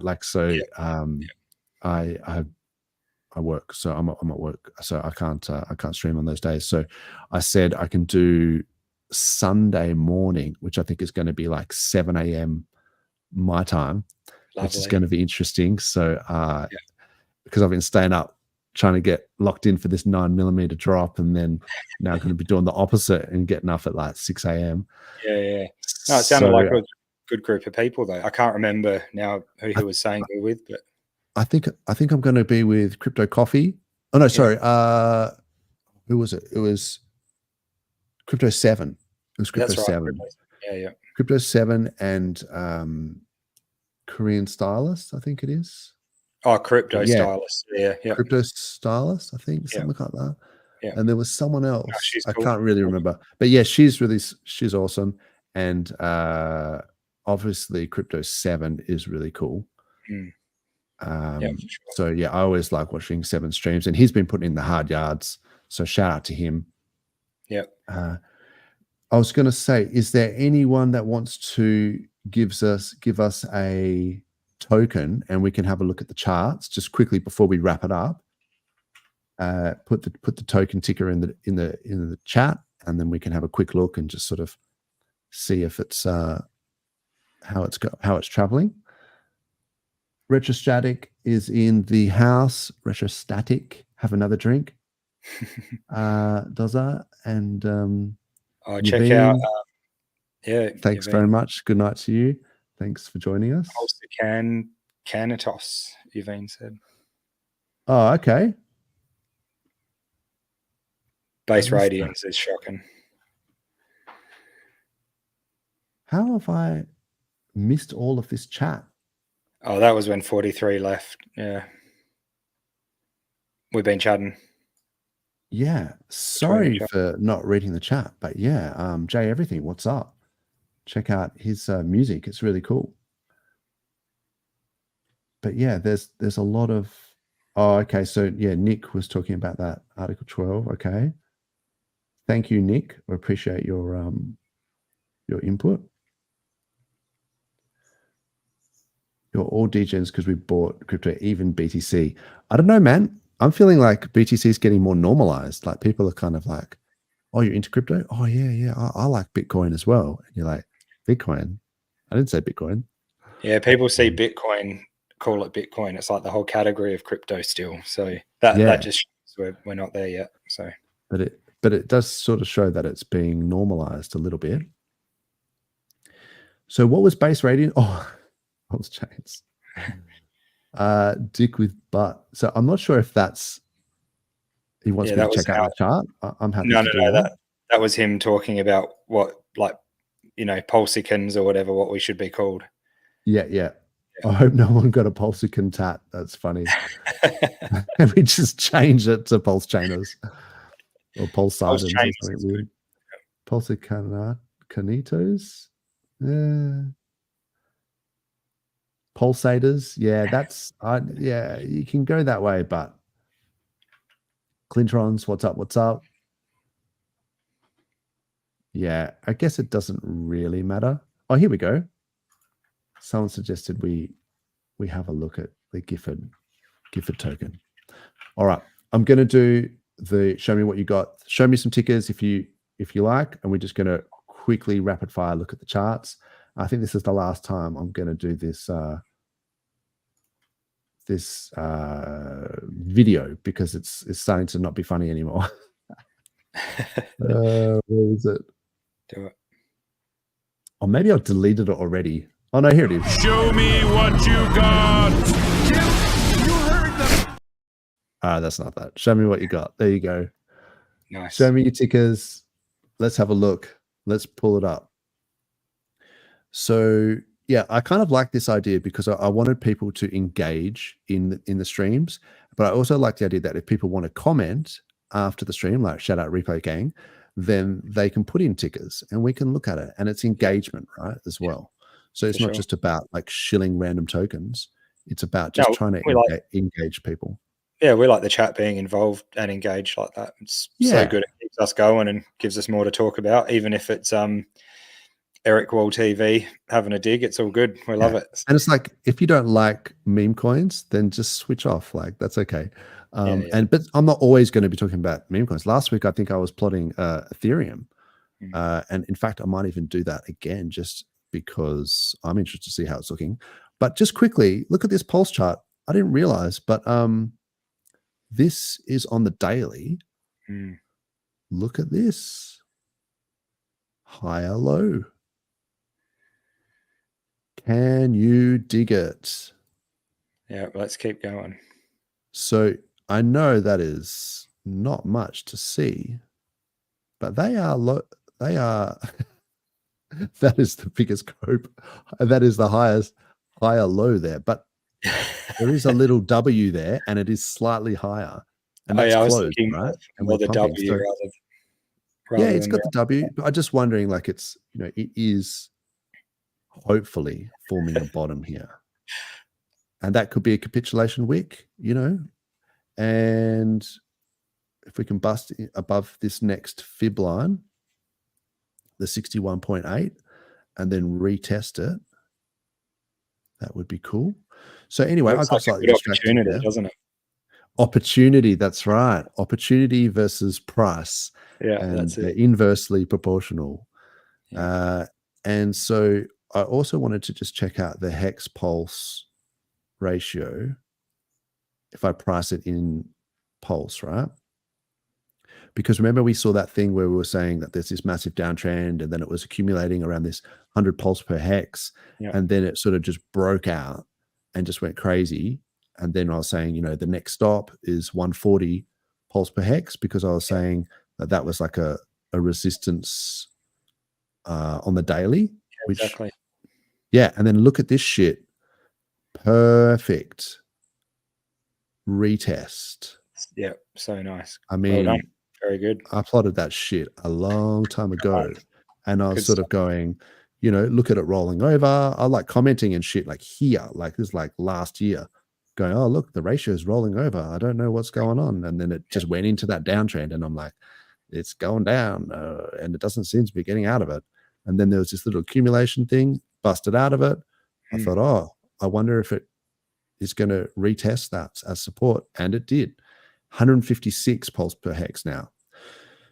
So, don't fade hex on PulseChain, peeps. That's the lesson there. 100%. And recognize when things change, because you can only be right or wrong with respect to a given time frame. So, you know, things change. And I would say at the moment, hex on PulseChain is actually outperforming Pulse. I still love Pulse, but, you know, let's just give credit where credit's due. So now the ticker, someone else was suggesting, what was it? Lift. Yeah, lift. Tommy said lift. Yeah. Okay. So I'll just do a quick, you know, liquidity here, 4.5 grand. What? That's like the entire buy side liquidity is like how much I spend on lunch. So maybe that's an exaggeration, but come on, peeps, 2 grand on the buy side. Yeah, you should be able to pump this chart. That's not a lot of money. You and Clive must go to a bloody good sushi restaurant if you're paying that much. Tell you what, once you buy those scotches, man, it adds up. Who bought all these scotches? Oh, that's right, it was me. Nah, look, okay. Look, it did really well. Now, not so much. That's on the 1 hour. How's the TA on this? I love it. I love your TA. It's so good. It's look, there's not a lot you can say. It's only been around for how many days are we talking here? Oh man. It's been around for like a week. Had a big pump. Someone made some money. I mean, I kind of like these filters that you can do. So if you look at let's just look at the cells and then filter in terms of like greater than, oh my God, I'm going to have to like choose a really low number. What? Cells greater than 1,000. Oh, see, it's that low. And then you can look by the whales and things like that. There's not a lot of money in this. It's sort of anyone can affect this chart, I guess is my analysis on this. You've got to be careful with such low liquidity. So you could literally pump this like in real time. But you'd have to sort of see if you recognize some of these makers as like selling a lot, and then you think, well, hang on, when did they accumulate? You can see when they bought and when they're selling. But yeah, it's got a classic kind of pump and dump look. There's not a lot of TA that you can really do in terms of like moving averages and things like that. Maybe it's got a rounded bottom. Maybe there's support here.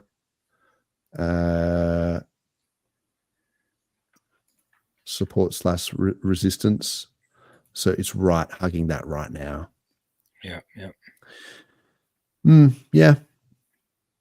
The upside is not great.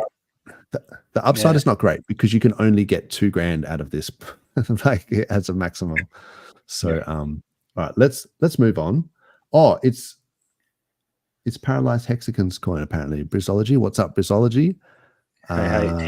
He popped up as soon as you did the hex chart TA. Oh, did he? Oh, there you go. I was just thinking about him because I was thinking if you were doing originally going to do the Pulse conference with Brizology and now you can't, I was thinking, why doesn't Tangent take your spot?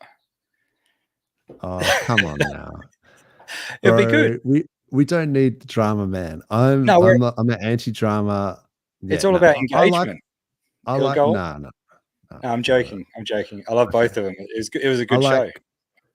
That's it. See, that's the thing is, I like Brizology. I think he's a legend. I am friends with Tangent in real life. He's like a good bloke. He's a champion. He's an absolute legend. So, but agreed. The persona you have on Twitter and on streams can sometimes get a bit, and people clash and whatever. But and obviously there's investment thesis. I've noticed that even with like Somi and stuff. He was going balls deep with the EHEX, and then once that started doing poorly, he started talking smack about it. It's like you got to be a little bit careful when you're emotionally attached to some of these things. But you could say the same thing about me, like because I was more into PHEX, right? And then here I am talking about this this hex pulse ratio, and I'm sort of saying, let's go, it's going. That's because I'm bag biased because I've got hex on PulseChain, right? It's you've got to realize there's inherent biases there. But no, I'm actually spewing that I don't get to do a stream with Briz because I like him, but I'm working during the week there, so that's why I'm doing the schedule change. But thanks for bringing that up. I was just having a joke. It's all good. I wasn't trying to hurt anyone's feeling. I just got plenty of engagement. It was bloody bit of good fun, to be honest. So, that's it. Look, some people like that, when Unwrecked used to come on and stuff, and there was like ladies in the background and stuff, and it was like, so sometimes you just want a bit of drama, something to chat about. So did anyone say anything? Oh, it was Gifford, I think someone mentioned. Was that the other one? Yep, John mentioned Gifford. So let's have a look at this. Now, there's GIF and there's PGIF. So 43K, so that's volume, liquidity 183K. Oh, so PGIF has got 600. So let's just look at them both real quick, right? So this is on V3. It's asymmetric liquidity, 183K. Let's see. I think we looked at this last time, and it's disproportionate in terms of the buy. I think actually that was PGIF. So GIF, in terms of it being, 78K of GIF and 105, it's got more pulse. So that's good. I mean, it's just been going crazy, parabolic. So there's nothing really to look at in terms of TA there. Even in log, it's just going up and to the right. It's at new all-time highs, and it's in price discovery, and it's kicking ass. So now that's really good. I suspect people are buying that up for some reason. Like there must be, I don't know enough about it, but is it because of that PGIF? You buy GIF and you turn it into PGIF or something like that? I don't know. Yeah, you burn, like you mint PGIF with GIF, and they've got all that stuff coming out at the moment with the iBurn contract. Holy shit. So GIF or PGIF was supposed to be an experimental token working towards this Pulsar system. But yeah, it was just like just launched, on the fly type thing, and they were just gonna see how it goes. And everyone's been going hard on it. So okay, so this was my thing, is like, if you create a token and then you pair it with Pulse, then you give it value, and then you create another token and you pair it with that token. So it looks like there's 625K of liquidity, but it's between PGIF and GIF, right? Both these tokens were like printed into existence, but really you could say that about pretty much anything, but with the Pulse side of PGIF, there's 101K of total liquidity, but there's only 14K of buy side liquidity. Yeah. You see how that works? So that helps there's push 14K of liquidity. There's a lot of PGIF, and then you pull the PGIF with the GIF. I think people know what I'm saying. But yeah, look, I know the guys, RG3, Kinetics, Crypto Kool-Aid, those guys have been doing stuff behind the scenes, and obviously Gifford. So yeah, I hope it all works out and it does well. It certainly looks like it's doing well. It's all on speculation at the moment, isn't it? Particularly for the people that bought in here. Yeah. It's not really something that I'm looking at buying now, because it is at all-time highs, in price discovery, all that sort of stuff. But yeah, hard to do TA on something because there's no structure. It's just like flat and then just up. Solid X. So that was you that put that in the chat. I appreciate that. Speaking of bag bias, playing the game. Oh, there you go. A bit of bag bias. Let's have a look. So this is, why is it not? Oh, because I didn't put X. So before you do start doing TA on this one, a lot to do with, most of these, they pump for a reason, which isn't always just because of normal market structure. Yes. It's because of things behind it or a whale coming in and pumping it. So in the TA for like price prediction, that makes it pretty difficult. I understand, there's resistances and other factors at play. But really, you could do as much TA as you want, which is why I put it in for a bit of fun. But look, it's worth looking at. Yeah. So yeah, I had a fib retracement tool on this one, and I went to the tip, and it looks like it has actually been respecting this fib line here, and it looked like it kind of bounced off that. So maybe like a fake out, and then that's right, it had some sort of diagonal support. Doesn't ever really seem to hold very well, I've noticed. Okay. Not as strong as horizontal support, but maybe this fib line could have been a bit of a bottom forming. So yeah, that's interesting. And let's see if we price it in Pulse. It's basically been going sideways, but it's making higher highs. Ooh, maybe not there. It's basically going sideways against Pulse, but it's going maybe up. It's coming out of a sideways more into an uptrend. So it could be a good good opportunity. The same thing goes though, like, you know how there was this Hex Scout, and they had, was it in the portfolios, they had this Fire Whale, his portfolio. Yes, yep. I just used this to get his wallet address. But yeah, that's cool. Yeah. If you copy the address from there, and then, oh, that was meant to be, so I'm getting distracted by something. S&P 500. If you go back to the SolidX chart and then you filter by maker, and then you put in that, you know, Fire Whale thing, you can see what's up. So this is the Fire Whale buying up the chart here, here, here, and apparently here. Yeah. So that gives you a slightly better idea of what's going on. Exactly. But not a lot of sells, right? What's this R? Removed liquidity. Oh, okay. Well, that might be a bit of the old dip catcher technique, the ceiling pool or whatever it is, where they thin out the liquidity and then buy it up so that you pump the price, and then you add liquidity so that people sell into higher liquidity. It could have been what was going on. Yeah, I think they'll be doing some interesting things with the Solid Index coming out. There, you know, a lot of different liquidity plays and stuff like that between the Hexfire and Axis and stuff like that. So we'll see. This does give you a bit of an insight, right? Like, it does, because you can kind of see bought the bejesus out of it. Because if you had a zoomed like right into here, let me just like zoom in. So then once the scale, you realize what's going on here. So you go, oh, it's pumping, you know, it's pumping, it's going up. So they were the initial sort of buyers. And then there must have been some other wallets that are buying this up, obviously, like it has a lot of momentum.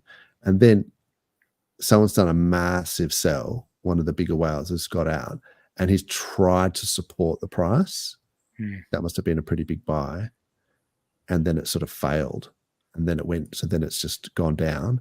And then it's gone sideways for a while. And then it looks like he's trying to revive it here and pump it up. I don't know, man. This is all speculation, but it is kind of forming a bit of a, I would say, an uptrend. And who knows? For fun, try Flex. Oh, Yaveen.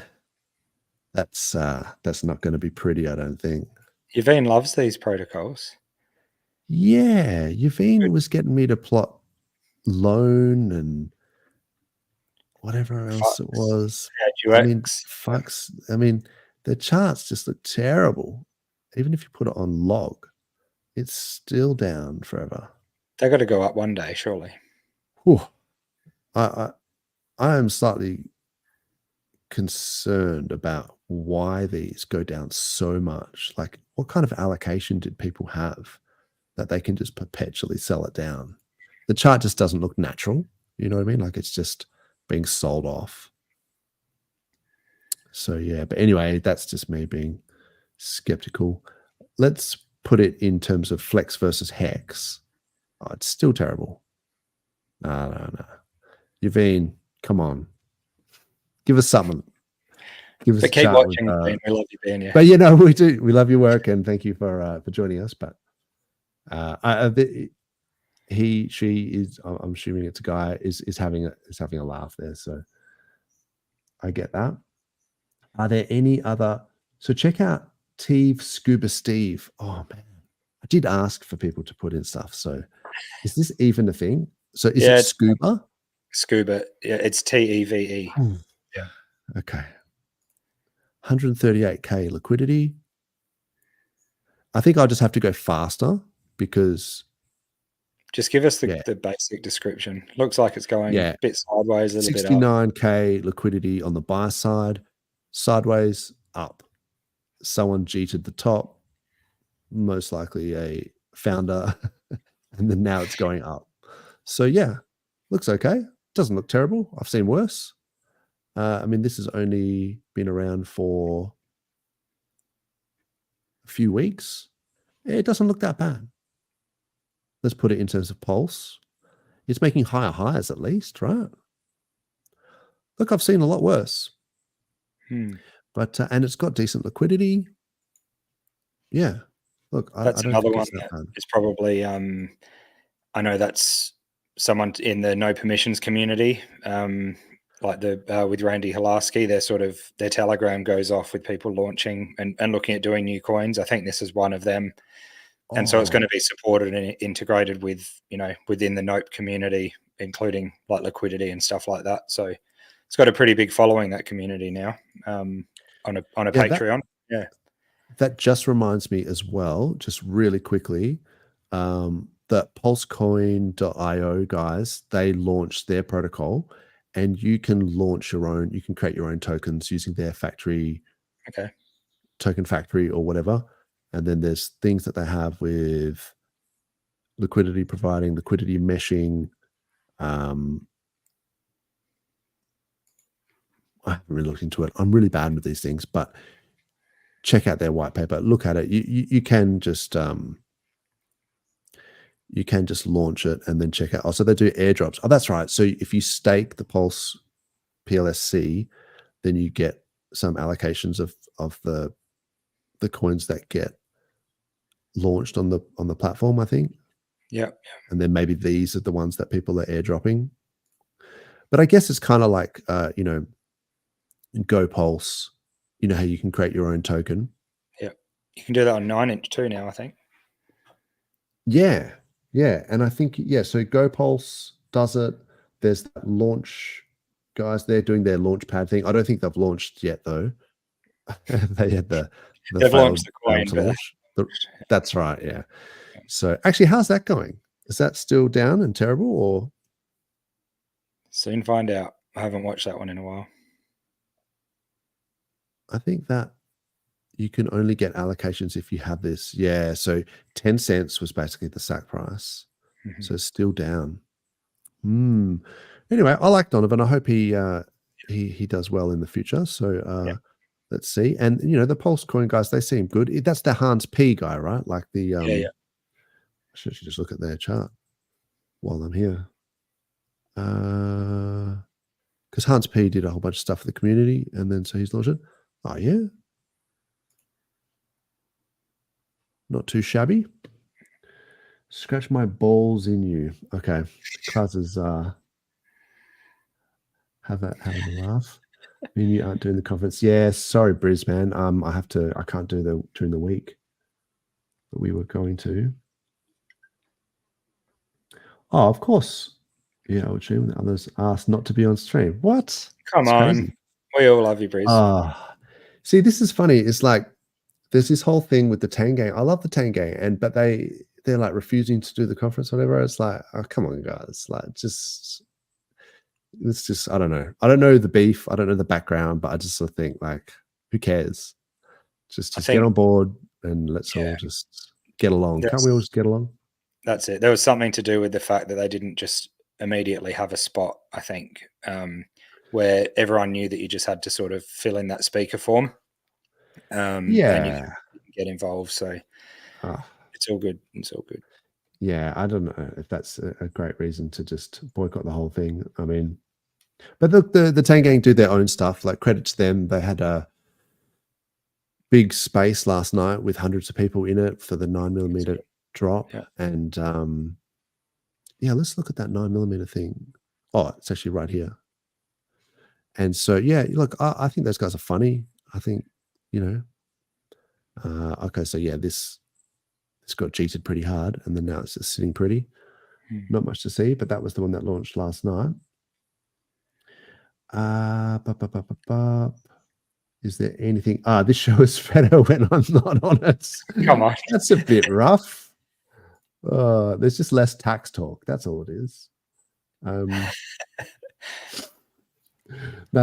I love. We're all here because of 43. I'm pretty sure. So. Exactly. Yeah. We just are a bit more degen. We just start looking up coins like BBC for some reason. Yeah, as soon as 43 left, I felt okay about writing SolidX in the chat. So that's right. Once the adults leave, it's like the kids can play. Yeah. And let's have a look. Oh, so hang on a tick. I just made a rookie mistake. I was plotting BBC versus. Oh no, this is USD. I was going to plot it versus 9-inch. So this was that someone asked me about this a while ago, and I said that was resistance. And I said, if you were going to trade it, make sure it retests, and then it didn't. So like, there you go. And then look, it's got rejected off that resistance again. So damn, that was an accurate call. Yeah, if you were going to buy this, if I was going to buy this, I would wait until it went above and then retested this line and gave like a decent long time frame bounce, like not just talking like a 1 hour bounce, but like on a daily, and it was an obvious bounce. I think that Hex versus Pulse, that was a classic example of retesting. Yeah. And I think, so the S&P 500 did this real big scare, and it went down to the 20-week moving average, and then it looked like it just bounced off that. It just refused to close below it, and then just so that was a few weeks ago where everything just kind of got hammered. Yeah, but that's looking good. In which case, I think Bitcoin as well has had quite a good recovery from its latest dump. So we're sort of sitting pretty around 63, 64K. I thought it might go lower, but it really just respected that 20-week moving average. So if we see the S&P keep moving up a little bit, you reckon we'll get back to where we were? Yeah, I think we're okay. Look, in terms of the S&P 500, look, on the weekly, the 10-week is above the 20-week, which is above the 50, above the 100. They're just stacked, and the price is above all of it. Like, you couldn't ask for a better looking chart. Yeah. So Bitcoin, it hasn't broken below the 20-week moving average. So we're still on. Everything's still going according to plan. It might go sideways for a while, but it's certainly not over. Ethereum versus BTC, let's look at that. It's just downtrend since the merge. Like, it's just been, Bitcoin's been outperforming Ethereum. It is what it is. It's a real shame because we're balls deep in like PulseChain, which is almost a leverage play on Ethereum. We really want this Ethereum ratio to Ethereum BTC ratio to break this downtrend and to have a trend reversal and even retest on the top of this, and then but it looks like we've got a long way to go, unfortunately. Is it worth looking at Wrapped Pulse versus Wrapped Ethereum at all, just to see what that looks like? Certainly can. I don't think it's going to look terribly pretty. So PLS versus Wrapped ETH. Is that what you're saying? Yeah, I saw last week sometime. It was real like, well, actually, Ethereum has really cheap in the versus Wrapped ETH. Okay, so this is maybe this is a different. This might be the forked copy of Wrapped ETH. Yeah, it looks like it. Yeah, because I think P Wrapped ETH is literally one pulse, so that's just like 1-to-1. Okay, that's not what I'm looking for. So PLS on PulseChain versus ETH. Why is it not showing up? I think I've ridden WETH first before WETH and then WPLS. I see what you're saying, but just look for the right price down a bit more.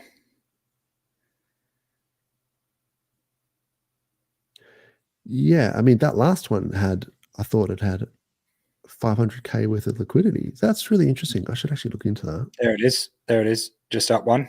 That's one of 19 million. That looks like it there. Yeah. Yeah, gotcha. Okay, so I had it the wrong way around. Sorry. So if we price it in Pulse, so okay, yeah. So this is the thing, and then if you invert it with if you invert the pair with the 3 dots, holy shit. So this is Pulse versus Wrapped ETH. This is just a downtrend. Like, I don't even need to get that linear regression thing out to tell you that's a downtrend. Right. That's not great. Damn, we should have just been Bitcoiners this whole time. Who would have thought? Right. But if that keeps going down in the way you've got it, that might be a good. If we see a big amount of ETH at a good price get flipped in there, we might see a big old green candle somewhere there. Well, let's just do a bit of TA rather than me just being, thrown in the towel. I mean, I was just joking, but let's just see. So this is on the daily. This is the pulse versus wrapped ETH ratio. So why is this scale so shit? Okay, there we go. Log. So this is the, I would say, like the candle body close. Yeah. So look at that. It sort of broke just below it, like it wicked below it, it closed below it, faked out, and then wick touched it again. So this is definitely a line of support right here. Yeah. And then let's see what's happened here. Oh, holy shit. We broke below it. And now we're about to test it. So now it's resistance. Oh, gosh. Interesting. Hopefully that's we a good break one through that. I think there's something to I keep it up might, there. might that add to my watch list or something, because it would be nice to see that ratio reverse, like that trend reverse. Definitely. Yeah. But there's other factors at play as well. You have to consider sack wallets buying and all that sort of stuff. What's up, Finbear? Good morning, afternoon, evening, wherever you are in the world. But Finbear definitely morning, and spring is here. That's awesome. We're heading into winter, so we're in autumn. We're all good. Probably a bit knackered after this. Oh, it's 2 hours. We should probably wrap this up, man. I think everyone's going to be keen to see the PulseChain conference, the 1 year anniversary conference that we've got going on. So let's sort of bid everyone adieu, and then we can, I'm sure there's going to be so much content in the next week. It's going to be so many streams to watch, so much awesome content, a lot of good speakers and stuff like that. So yeah, definitely watch out for that. And thanks very much to the chat. Looks like everyone is last minute Icosa throwing it in there. All right. This is because of this stuff. If you thought Icosa and Hedron was hard to get your head around at first, check out the I-burn diagram of everything that's going on there. It's a brain stirrer, that's for sure. Awesome. I'll check it out, man. I'll yeah. put that in I can't post into the chat, but it's on RH Max's Twitter if you want to copy that into the chat. That looks like you have put it in the chat, man. Oh, has it? It didn't work. Yeah. Anyway, okay. Doesn't cool. matter. Anyway, just briefly, because we should probably wrap it up. It's been 2 hours. It does look like this has formed a bottom. So if you go log, and we're looking at this on the daily, how much liquidity is there? 50 grand. Oh, this is Hex, Icosa Hex. I mean, this is in dollars, but this is actually pooled with Hex. That's interesting that that's the highest liquidity pool. Okay, but in terms of structure, like it made lower lows, and then it went on a tear. That was probably the announcement of that sort of version 2 of Icosa, I'm guessing. And then downtrend, looks like we have a bottom here and a potential support at 0.05, so 5 cents. Yeah. And so that was it's now speculation over what was going on. Now it's at 10 cents and it's making higher highs. Could be interesting. Look, I've got some Icosa. It's been sitting there for a long time. And having a big liquidity bonding with Hex is good because we want it to bring Hex up, especially eHex, because the Icosa on Ethereum has moved heavily recently as well. So, no, I think that could be good. I think Icosa, P Icosa, and same with the Hedrons and stuff like that. They could be an interesting play in the future, but that's just been so long, so that it's like we'll wait and see. And I think it might not be until maybe the end of the year before Alex brings out the V2 stuff. So that's like a long-term play. Yep, exactly. Good stuff. Yeah.